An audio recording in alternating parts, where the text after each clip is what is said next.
Hello everyone. Before we get started, make sure to like and subscribe, and leave a comment saying where you're from and when you watched. That way, YouTube will continue to show you stories like this. Now, let's get started.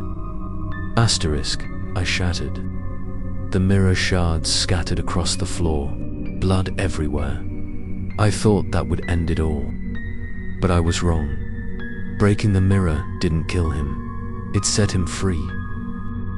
I felt the change the very next morning. I looked at my hand and saw a faint burn mark on my right wrist. I had no memory of being burned. I opened the refrigerator. Every scrap of food was gone. Only a note remained, written in handwriting identical to mine. Stop eating. I need the body clean. I checked the security cameras in my house. We're still working. I rewound the footage from the night before. No one, no movement, no sound, no me. I started losing my grip on time. Sometimes, I left the house with no memory of where I went. My clothes would be covered in mud. My phone held messages I never sent. Help me, I'm trapped. In my dreams, I stood between two mirrors, reflections on both sides, in one. I was normal in the other. I was burned, skin peeling away in strips, grinning with jagged teeth.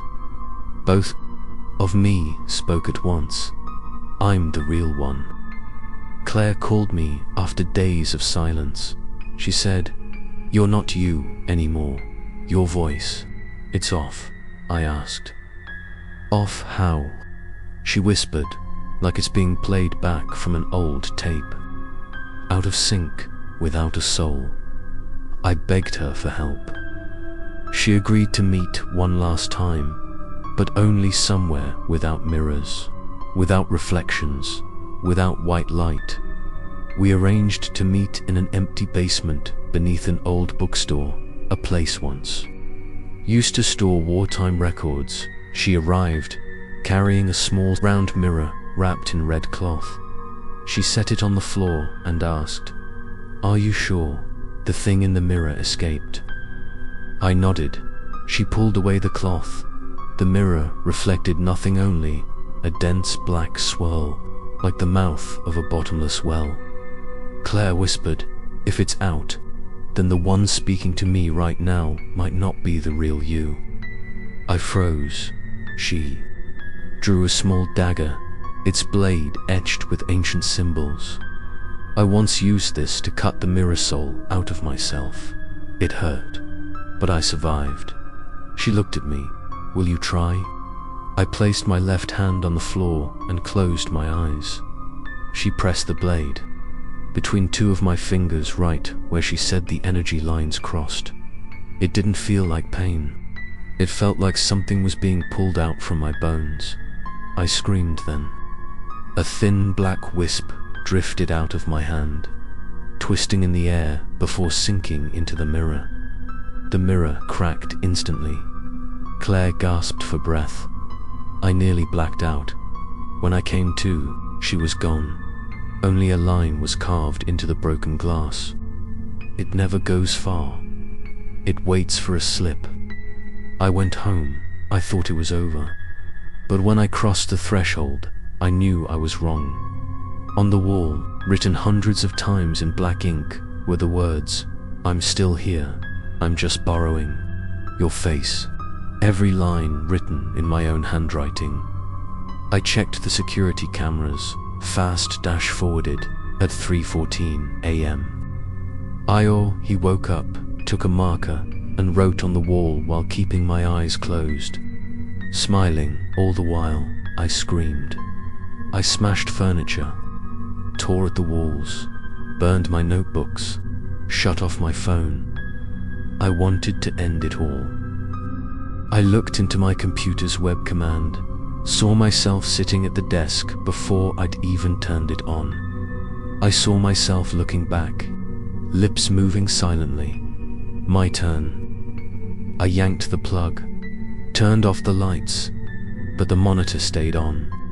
still showing me except from an angle that didn't exist in the room. I was being replaced, not just on the outside, but inside my mind. My memories erasing one by one. Sometimes I spoke and couldn't remember what I'd said. One day I looked at a picture of my mother and didn't recognize her. I went to the last place I thought might save me. An ancient temple known for performing exorcisms once, treating victims of mirror spirits. The abbot studied me for a long moment, then said, "You are no longer whole. Part of your soul is trapped on the other side of the mirror. And the thing here is wearing your body to learn how to be human." I dropped to my knees and wept. He shook his head. "I can seal it, but I cannot separate you. You've locked eyes with it too many times." That night, they placed me in a circle of Bodhi ash and red thread, they chanted. I began to tremble violently.